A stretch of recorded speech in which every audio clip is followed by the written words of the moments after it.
Hello, everybody. My name is Paul Beckwith, and I've got my Sherlock Holmes on because we finally solved a long-standing mystery which has significant implications to climate change. And that mystery that we've solved is we finally know why ancient Roman concrete lasts thousands of years. The Romans built structures like seawalls and aqueducts and an unsupported or unreinforced concrete dome in the Pantheon. And these things are still solid as ever today, many thousands of years ago. Yet the concrete that we pour now, if it's got rebar and other things inside to give it strength under tension, pulling it apart, concrete's very strong in compression, metal rebar and things like that, some other materials are being tried. The different coefficients of expansion and water infiltration means that this concrete doesn't last very long. Often it needs refurbishing, after a few decades, 2 to 3 decades. In buildings, it might last longer, 50 to 100 years, but that's pushing it. Right? It certainly is nowhere near as good as the Roman concrete from thousands of years ago. So think about it. If we could actually make concrete as durable as what the Romans did, we could greatly reduce the carbon emissions that come from our construction. So let me just give you some numbers here. So, of course, concrete is everywhere. It's ubiquitous. It's in buildings, roads, sidewalks, bridges, and foundations for almost every structure imaginable. We make more concrete than we do any other material on Earth, and that volume is rising because of global development, especially in China and India. Cement is the powdery binder that holds the sand or crushed stone, crushed rock, and concrete together. It's one of the most energy-intensive products on the planet. The limestone used in the cement, it's baked at up to 1450 degrees Celsius, which is 2640 degrees Fahrenheit, if that makes you get a better feel for it. It's baked in enormous kilns that are fired almost exclusively by fossil fuels. The chemical interactions involved produce even more carbon dioxide as a byproduct. Making 1 kilogram of cement basically sends 1 kilogram of CO2 into the atmosphere. So worldwide, every year, the cement and concrete production generates as much as 9% of all human emissions. So if we can make it last a lot longer, make it much more durable, we could greatly reduce emissions. Okay, so let's look into some of the details of this and figure out what the Romans were doing right, which we're not doing. I'll get back to this article here, which is a Scientific American article, Solving Cement's Massive Carbon Problem. But let's first of all look at the Romans. Look at we finally know why ancient Roman concrete lasts thousands of years. So this is the dome of the Pantheon. Parthenon, I always call it, but Pantheon. The ancient Romans were masters of building and engineering, which is perhaps most famously represented by their aqueducts, of course, getting water from one place to another throughout Rome and other ancient cities. So these very functional, they're still functional. A lot of them are still functional today. They relied on the unique construction material called pozzolanic concrete, which is a spectacularly durable concrete that gave Roman structures their incredible strength. And the most fascinating thing I think about this concrete is the self-healing capability of it. Okay, you can actually shatter concrete into pieces, and then those pieces will rejoin by natural processes. The self-healing ability is quite amazing and gives the structures made from this material huge longevity, huge duration. So even today, the Pantheon is still intact. It's nearly 2,000 years old.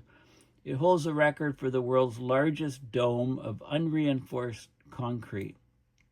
Unreinforced. There's no rebar. There's no materials inside to give it strength under tension. Because it's a dome, it's under compression, which concrete's very good at. So the properties of the concrete are generally attributed to the ingredients. They call it pozzolana concrete, or pozzolanic concrete, because it's a mix of volcanic ash, which they had lots of, very fine volcanic ash shards, named after the Italian city of Pozzuoli, where a significant deposit can be found of this volcanic ash, and also lime. When you mix it with water, the two materials react to produce a strong concrete. But that's not the whole story. So in 2023, a team of researchers from MIT found not only are the materials slightly different from what they thought, but the technique used to mix them were also different. So there's a good video here on why Roman concrete has stood the test of time. And again, if we could make our concrete today as strong as what the Romans did, we could greatly reduce emissions because our structures would last a lot longer. But basically what's been found in the smoking guns, if you like, of this longevity of this Roman concrete, small white chunks of lime that are found in what seems to be otherwise well-mixed concrete. So originally these chunks were attributed to poor mixing or materials, but that didn't make sense to material scientist Admir Masick of MIT, and I'll show you a couple peer-reviewed papers from him and what they found. So the idea of the presence of these lime chunks, these white lime chunks or lime clasts, was attributed to low quality control, right? And that idea just didn't make sense to him. He thought if the Romans put so much effort into making an outstanding construction material, following all the detailed recipes optimized over the course of many centuries, why didn't they ensure that it was well mixed in the final product? So he looked deeper and deeper. This is the outside of the Pantheon in Rome. So his team, with civil engineers, they carefully studied 2,000-year-old samples of Roman concrete from the archaeological site of Privernum in Italy. They used large area scanning electron microscopy. They used energy dispersive X-ray spectroscopy, powder X-ray diffraction, confocal Raman imaging, all of these different sophisticated technological instrumentation and devices, machines, to gain a better understanding of these lime clasts within the concrete. So one of the questions was the nature of the lime used. So the standard understanding of this type of concrete is that it uses something called slaked lime. Limestone is heated to high temperatures. It produces a highly reactive caustic powder called quicklime or calcium oxide. And if you mix that with water, you get slaked lime or calcium hydroxide, bit of chemistry, and a caustic paste. And it was this paste that the Romans used. They mixed with the pozzolani. This is the concrete vault, an ancient concrete vault. Look at the workmanship there. So, but they didn't, the lime clasts that they measured in the ancient concrete weren't consistent with this method. So they tried different variations, and they found that the Roman concrete's probably made by mixing the quicklime with pozzolani and water at very, very high temperatures by itself and in addition to the slaked lime. This process is called hot mixing. And then that resulted in the concrete similar to what the Romans had, or so they think this is a technique that they use. The benefits of the hot mixing are twofold. First of all, when the overall concrete's heated to high temperatures, it allows for chemical reactions to occur that aren't possible if you use just slaked lime. So higher temperatures, faster chemical reaction rates, different chemical reactions. So you got different compounds formed that wouldn't have formed at the low temperatures. The second thing is that the increased temperature reduced the curing and setting times, right? Chemical reactions happen happen faster at higher temperatures via the so-called Arrhenius equation. Bit of physics. Since all the, chemistry is just a fundamental application of physics, right? I had a shirt like that in university. All the reactions are accelerated, allowing for much faster construction. So here's a good schematic but how does the self-healing happen? Well, let's say you mix volcanic ash, the aggregate like tephra, rocks, etc., sand, the quicklime, calcium carbonate with water, and you get your concrete structure by a hot mixing. These guys here, the lime class, if you like, calcium oxide, with hydration and expansion, they expand over time. Okay, so they lock in and create internal stresses in the concrete. This shows a hydration rim, carbonation. You get, so mature Roman concrete, this is what happens right after the hot mixing. After it matures, you get chemical reactions and different expansion of these class, creating internal compression, hydration, carbonation of the rims, making it stronger. And then what happens over time if the concrete cracks? Well, the cracks that go through these lime areas, when water seeps in through the cracks, it chemically reacts and pulls lime from these guys, and it fills the entire crack. Okay, so you get the cracks actually heal. They self-heal. You don't have to do anything. It just happens within the concrete. So it's quite an amazing process. You get remarkable self-healing abilities. This is why the concrete can last so long. So really fascinating stuff. When cracks form in the concrete, they preferentially travel to the lime class, which have a higher surface area than other particles in the matrix. Water gets into the crack, reacts with the lime, forms a solution rich in calcium. It dries and hardens as calcium carbonate, basically glues the crack back together and prevents it from spreading further. This has been observed in the concrete from not just the site that they looked at, but another 2,000-year-old site, the tomb of Cecilia Metella. I massacred the name, I'm sure. Cracks in the concrete have been filled with calcite. It explains also why Roman concrete from seawalls built 2,000 years ago have survived despite the ocean's constant battering. So these are seawalls. The seawater is there. Salt water the salt water goes into the cracks, etc. One thing that they don't say in this article, which I thought occurred, is I thought the mixing was done with seawater and not just water, but I'm not sure. It doesn't indicate that here. But I thought that was the case. So I would, that needs to have further investigation. I'm probably wrong on that. Well, that's what I thought had happened. I mean, and they don't indicate it here. They say water. I just assume it's fresh water. Okay, but it's an interesting thing I just thought of. So the team tested their findings. They made this pozzolanic concrete from ancient and modern recipes using quicklime. They made a control concrete without quicklime and did crack tests. The cracked quicklime concrete fully healed within 2 weeks. Didn't take long at all, but the control concrete stayed cracked. So the team's now working on commercializing their concrete as an environmentally friendly alternative to current concrete. So it's exciting to think about how these more durable concrete formulations could expand not only the service life of the materials, but could improve the durability of 3D printed concrete. So this is amazing, an amazing finding. So let's have a look at those papers. But before we do, this is the Pantheon, not to be confused with the Parthenon. So this is a former temple in Greece, okay, the Parthenon. So I've already confused it, by calling this Parthenon instead of Pantheon at one point. Okay, so that's an important point. So it's the 2nd century, the Pantheon, it's this guy here. It's a temple, ancient 2nd century Roman temple. Since AD 609, it's been a church, etc. It's very, very famous. It's got a rotunda.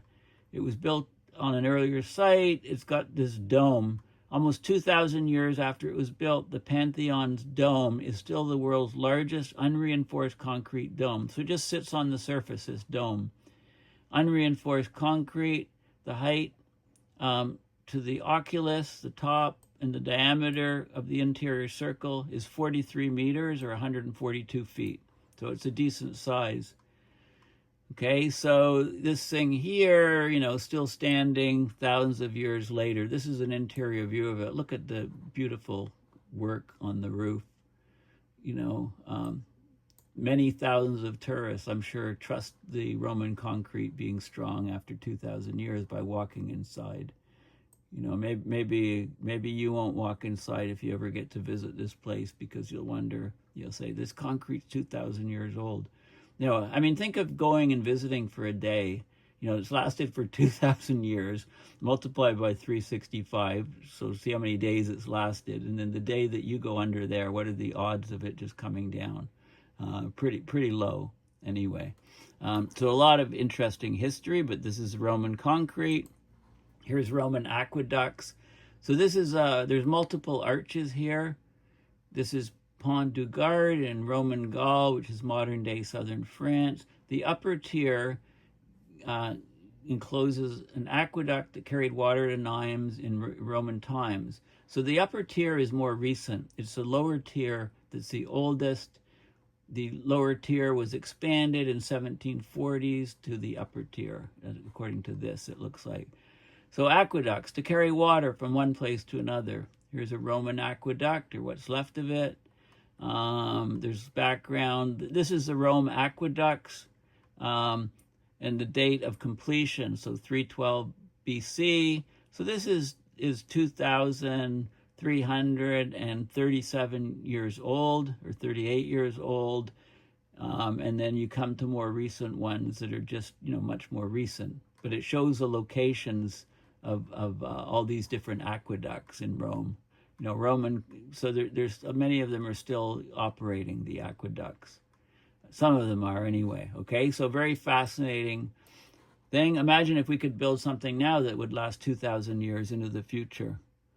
We probably won't be around to enjoy it, but, you know, whatever.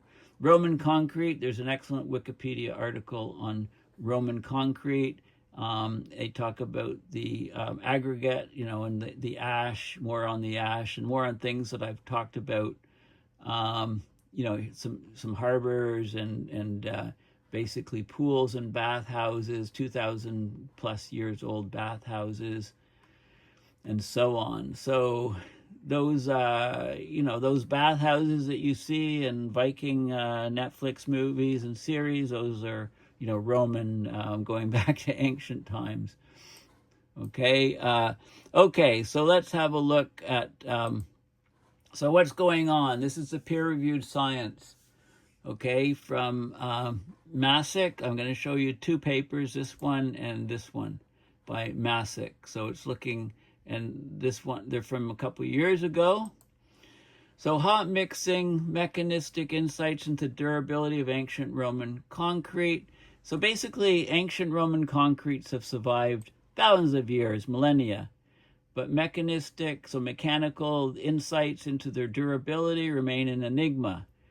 So they used, you know, they looked at the chemistry, they looked at the engineering, they looked at the old, really old lime class within the concrete, a ubiquitous and conspicuous mineral component associated with ancient Roman mortars. They looked at how the mortar was prepared. They showed evidence that the Romans employed hot mixing. They used quicklime instead of slaked lime to create an environment where high surface area aggregate scale lime class, these lime inclusions, were retained within the mortar. And then they proposed in this paper that these inclusions could be critical sources of reactive calcium for long-term pore and crack filling, this self-healing ability, allowing this concrete to last very long. Now, I'm not going to go into all the details. There's some chemistry of the reactions of how, of what occur. I'll talk a bit more about the production, but let's just have a look. So they looked at this site in Italy, the archaeological site. They took, this is a close-up of the structure, this linear structure. They looked at this is 2 millimeters, so looking at fluorescence and things to see the different components. So this is like calcium and silicon is the green, magnesium is the blue, aluminum is the light blue, sulfur here. Okay, so they looked at the different components and tried to chemically analyze it. You know, these are phase diagrams, calcium, aluminum, silicon, all kinds of different methods, X-ray diffraction to look at the different components within the concrete, all these technological instruments, advanced instruments, Raman spectroscopy. You hit it with UV light normally, and you look at what comes back out, you know, the spectra of what comes out, and that can identify calcites, different chemicals, quartz, calcium carbonate, resin, calcites, etc. And you do all this stuff. You know, this is some of the lime class in an aggregate. This is 5 millimeters scale here. So what's that? Okay, so you can look at all these things. This is what this is like 1/5 of an inch, roughly.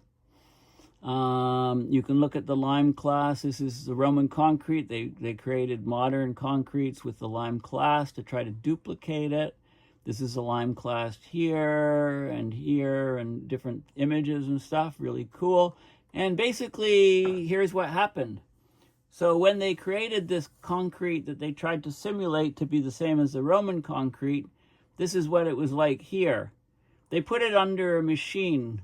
You had a hydraulic circuit flow, so a hydraulic ram here, pushing down more and more pressure on the concrete until basically it cracked. It cracked in half. Okay, then what they did is they put the two together. They pushed them together. And they basically, water was run through, and this is what happened. This is the water flow through the sample. Initially, you know, water coming in this end comes out this end. If there's no class, none of these limestone class within the structure, then basically water continued to flow through over time. There was no change in what went through, really.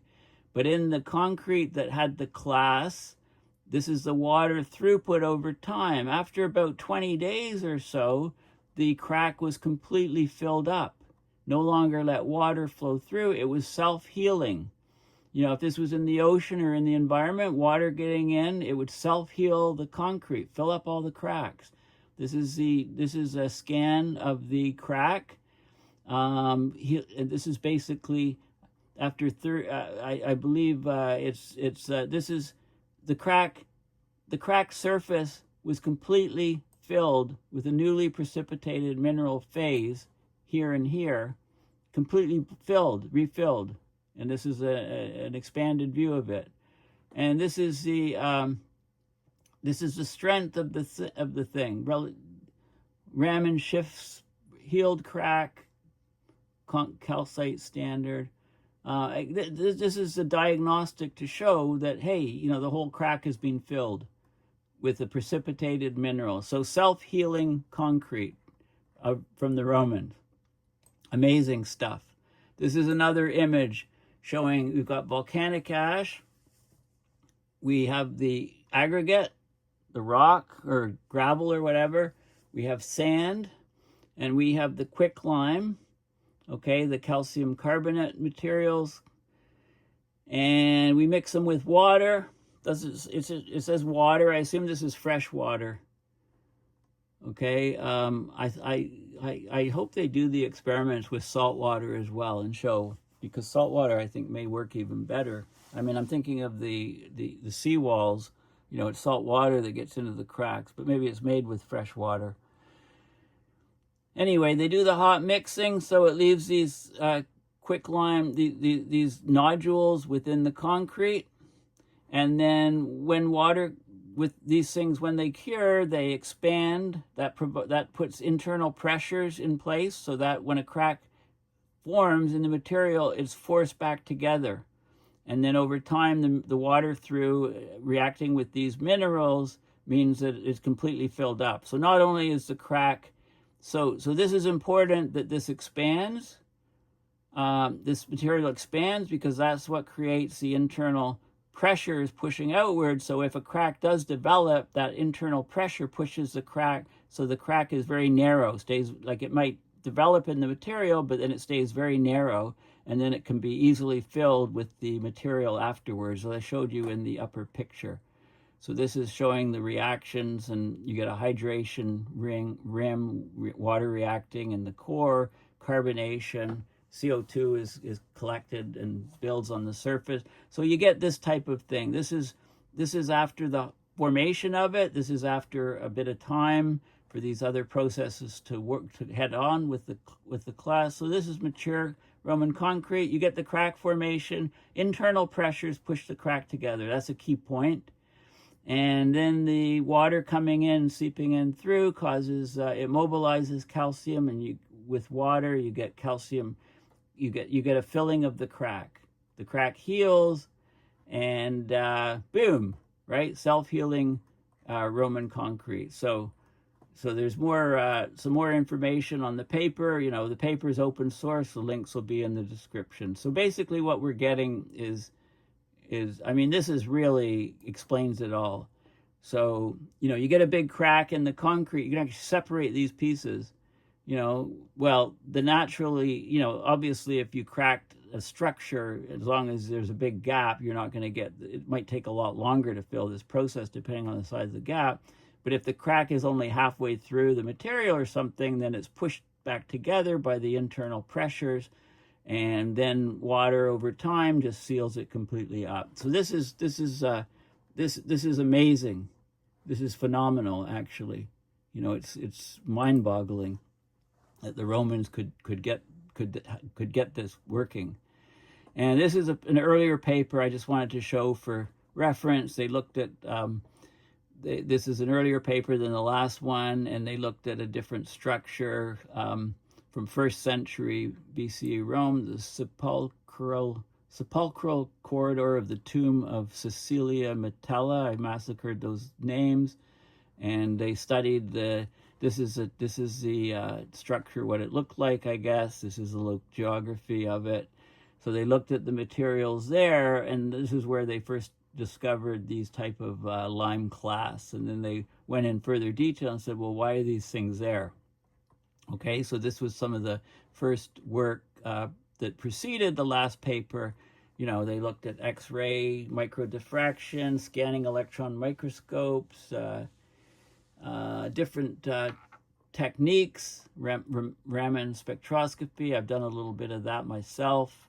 Back in graduate school days, I analyzed the different materials and what was going on, and they found that these clasts are probably very, very key to what was happening in the material. And then they went and did further studies on other ancient sites to find out what was going on. Okay, so why is this so important? Well, you can say, how much does concrete and cement contribute to climate change? It says here 8%. It's 8 to 9% of emissions. It's one of the largest sources of industrial greenhouse gases. How does it emit CO2? Well, it's highly energy and carbon intensive. CO2 is released from the chemical process of converting limestone, which is calcium carbonate, into lime, which is calcium oxide. And you need to burn fossil fuels to get the required heat. For every ton of cement produced, you get almost a ton of CO2 emitted, 0.8 to 0.9 tons of CO2 emitted. Concrete, it says it's the second most used material after water. I guess water is used more. The annual cement-related emissions are close to 3 billion tons per year, 3 gigatons per year. That's 8%. It's 8 to 9% of total CO2 emissions. It's more than emissions from global aviation. That's just under 3%. And the demand continues to rise for concrete as there's more and more urbanization. But not only that, but concrete contributes to the urban heat island effect of cities, raising city temperatures. Cement manufacturing also emits other pollutants like sulfur dioxide and carbon monoxide that worsens air quality. So if we can substitute traditional cement with lower carbon alternatives. That would help. Increase the use of industrial byproducts like fly ash, some other processes into concrete. Use carbon capture. Cure concrete with captured CO2. Try to lower emissions from CO2. All right, so there's different things, but again, I've been focused on how long does concrete last? What are the main factors limiting its durability and lifetime? So concrete typically lasts 50 to 100 years, okay? So the Roman stuff lasted 2,500 years, and it's still solid today. Okay, well, that's a little bit better than this, don't you think? Like maybe 20 times better, maybe 40 times better. So that would greatly reduce the effects of concrete on climate change if we were to make it last the Roman 2,000 years versus what it lasts today. This is pushing it. You know, there's some concrete structures where along roadways and things it lasts about 2 decades. I don't know if you've ever poured any concrete to do, you know, stuff at your house or whatever, but that concrete lasts. It says 30 to 40 years, but again, I think it's less with more salt. Interior concrete floors, if they're properly done and sealed, they last almost forever.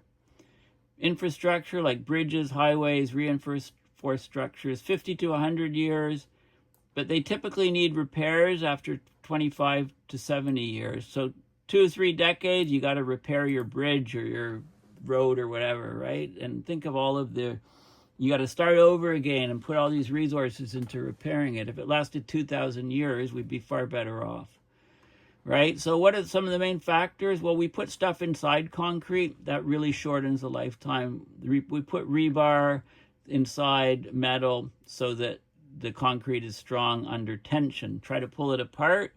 The concrete has no really low resistance to being pulled apart. It's great and it's very strong in compression when it's being pushed together. So you need rebar so it actually survives tension. It's getting both on bridges and things, but the coefficient of expansion is different for the metals versus the concrete. So over time with temperature change, you get peeling away of the concrete from the rebar, you get water getting in, corrosion, etc. And that really limits the durability. So if we could if we could reinforce the concrete, not with rebar, but with different polymers, etc., microfibers, things very strong with low thermal expansion coefficients or thermal expansion coefficients designed to match that of the concrete, we could do far better, make much stronger products. Moisture and salts permeate concrete, corrode steel bars, causing cracks, spalling, which is chunks breaking off the surface, structural weakness. Carbonation, CO2 reacts with calcium hydroxide, lowers the pH, makes it more acidic, corrodes the steel. Chloride and sulfates, different salts and sulfates, cause expansion, fracturing, and surface degradation. Other reactions from alkali-based reactions. So freeze-thaw cycles. Water in concrete gets in, freezes, expands, and cracks, and repeat, rinse and repeat, many cycles as we get weather whiplashing, above zero, below zero, above zero, below zero. If you look at that factor alone, it's gone up hugely in North American cities, European cities, and that factor alone really shortens and degrades the lifetime of concrete and any other structures that we build our cities from. Abrasion, erosion, heavy traffic, flowing water, abrasive forces wear away surfaces, especially on pavements. Temperature fluctuations, I mentioned the thermal expansion, contraction, cracking, water permeability. High permeability, water gets in, moisture chemicals, accelerates deterioration. Poor site preparation, it's not mixed properly, it's not cured properly, right? It's a very local, regional thing, and if they don't do their jobs in preparing it and mixing it and pouring it, then it's going to be crap, basically. So regular sealing and surface protection to stop water getting in, that extends the service life. proper drainage of water, waterproofing, and so on. So there's a lot of information here. Okay, so let's have a look, and there's a lot of references. So let's have a look at a couple things. This is annual emissions from cement. So they show here, you can look at emissions from, you can do it, there's a time lapse here. This is emissions of concrete over time. This is the year here. And you can see development here, and there's different plots and stuff that you can see. Okay, 1900, and then it's Industrial Revolution, and boom, things take off. There's graphs for each different region and country. You can just hover over and see what's going on. Okay, so this is our world in data. Links in the description. Finally, I do want to go into this. Okay, if you want to know how cement is made and why it's such a problem in the details, I'm going to go through this because it's very cool the way they've done this. Solving cement's massive carbon problem. So new techniques, novel ingredients could greatly reduce the immense carbon emissions from cement and concrete production. Now remember that this was done, this doesn't have all of the knowledge that we have from the Roman concrete stuff that's in those papers and in the first description. So keep that in mind, but this shows you the processes and then what we could do. So it's nice because it's got these nice diagrams. Here we're mining the rock and we're dumping it into a hopper. It's grinding it into smaller chunks, goes in, and then it's sorted, and different processes go on. So I'll go through, it goes through the steps here. Okay, so again, concrete's everywhere, right? And it's a big fraction. It says 9% of all human CO2 emissions. Okay, so societies have made cement and concrete in pretty much the same way for a century. If we replace part of the cement with burnt clay or ingredients made from waste like fly ash and slag, we can do it. If it's small amounts, we can do it without a loss of strength, but we'll get fewer emissions. Okay, but there's not enough to meet supply. So there's other different things that are being tried. This is worldwide emissions, but this is only 2014. Okay, 8 to 9% of global human emissions is from cement and concrete production, generated 2.5 billion metric tons in 2014. Okay, so you can scale those numbers to today, get the current number. There's a lot of energy in cement manufacturing. Okay, because we need to create lime. And then from lime, we create something called clinker, which is a hardening agent. And fossil fuels are used to do this and emit CO2. We could use different raw materials for clinker to try to reduce emissions. So this is showing dry kilns being used. Wet kilns apparently use, they've been widely replaced with wet kilns, which use even more energy. Okay, so first you mine. Step one, you mine and grind the limestone. So here you go, you mine it and put it in here, and you grind it into smaller parts. Okay, the deposits of limestone contain calcium carbonate, like limestone or chalk. You mine them from quarries, usually open pit quarries. Small amounts of clay are in there containing silicon, aluminum, and iron. You crush everything into pieces less than 10 centimeters, 4 inches in size. Then you mill it into a powder, fine powder called raw meal. Okay, so if you started with basalt instead of limestone and used carbon negative limestone produced from waste CO2, you could reduce emissions from this process 60 to 70%. Okay, so that's the first step. Then, so you have your meal, your powder. You preheat it in a kiln, 700 degrees Celsius. You basically dry it out, get rid of all the moisture. And if we used oxygen-rich air, we could have less CO2 emissions. We could reduce emissions 60%. Okay, so that's done in this sort of process and step here. Okay, and then step 3 is convert the meal into lime. So the preheated meal burned in a combustion chamber, 750 to 900 degrees Celsius. convert the calcium carbonate to calcium oxide, which is called quicklime, and CO2 is produced. Okay, and again, you could improve efficiencies of that. Then what you do is the quicklime is converted into this clinker. So the quicklime is burned at up to 1450 degrees Celsius in a kiln that rotates 3 to 5 times per minute. Okay, that's this guy here is rotating 3 to 5 times per minute, converting the lime into the clinker. So what that does is the clinker is basically, it's called Portland cement. You've probably heard of clinker. Dark gray nodules, 3 to 25 millimeters in diameter. So 1/8 of an inch to an inch in diameter. It drives off more CO2, and the clinker is basically the binder that causes cement to harden when it reacts with water. Okay, so that's done in that process. And then as you continue on, you cool and store the clinker. So the hot clinker is run across grates, air blowers cool it to 100 degrees Celsius. Once it's cool, it's stored in a silo.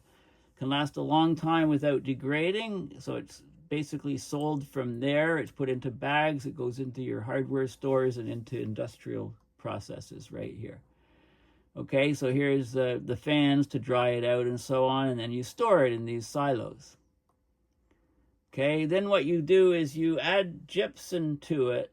You blend this clinker from the silos with gypsum, ratio of 20 to 25 or 25 to 1 of clinker to gypsum. Here, I don't remember what the gypsum does, to be honest. Then, so roller mills or ball mills, you grind the clinker and gypsum into a fine gray powder known as Portland cement. Okay, so the Portland cement, you can just go and buy that at Home Depot. Okay, so this is the process there. Then you house the cement, this Portland cement, in silos. You thoroughly mix it, it's uniform throughout, store it in a silo. It's then packed into bags for retail sale or loaded into trucks headed for concrete mix facilities. Okay, so it's interesting. You can add things like algae or microbes to it. You can add different things to try to improve the capability, the properties of it. It comes from these silos and it's loaded into, say, a cement truck. Okay, concrete's usually made at or near a construction site, right? It's very bulky, very heavy, so it makes no sense to make it and ship it around the world. You make it as close as possible to the construction site. You optimize the structure of what you're building to reduce the amount of concrete needed. You reuse concrete after demolition, right? Anyway, you mix the cement, water, and aggregate, specific amounts of water and aggregate like sand, gravel, crushed stone at room temperature till the desired fluidic consistency is reached, and then you pour it. About 80% of the mix is aggregate, only about 20% is the Portland cement and water.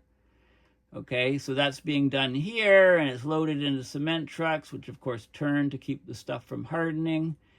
And then you transport it to the job site in the drum mixer truck. And then, so here's the truck going to the site where it's pouring it. You build your structure, build up your structure, and then basically, plan the end of life. So the demolished concrete after the structure fails, after like 30, 40, 50 years or whatever, structure's knocked over, and right? So we could avoid this step if we could make concrete that lasts 2,000 years, and the concrete that we've made with the Industrial Revolution would still be fine for another, 1,800 years. Instead of that, we have to break it down because it's no good, useless after 40, 50 years. All right, you see what I mean? It's so important, the longevity of concrete. Because when we demolish it, it's just dumped in landfills, crushed, used as a base material for roads and highways. Okay, so there's steps to improve this all through the process. And if you take concrete from demolition, grind it and spread it thinly to maximize its surface area and expose it to air. It does absorb CO2. It can absorb 17% of the CO2 that was emitted when the cement for that concrete was manufactured. So over time, it slowly absorbs concrete. Okay, so this is a really fantastic overview. I can tell this is by a physicist guy. He's got a physics degree. Okay, so it's very fascinating and interesting deep dive into the process of how we actually make the cement and the life cycle of it, etc. So it's really again, the links to all of these things are in the description. So the key takeaway from this guy is that, well, the Romans built concrete structures that could last over 2,000 years. We build stuff that lasts 50 years if we're lucky. And it's such a bad thing for the environment because emissions are 8-9% per year of our total anthropogenic emissions are from concrete production. Okay, so this is a key area where we can greatly improve. So I hope this work on the Roman concrete is accelerated, and at some point, sooner rather than later, we can start doing this for any concrete that we pour. I think the Chinese will. My guess is that the Chinese, will start using this very soon if they're not doing it already. So the West maybe should wake up and follow. Okay, well, thank you for listening. Please go to my website, paulbeckwith.net, and donate to PayPal to support my research and videos. And please also check in the description. You can see all of the different social media sites that I'm on. And so please follow me, and please subscribe to my videos, and consider donation to fund my research. Thanks again, and bye for now.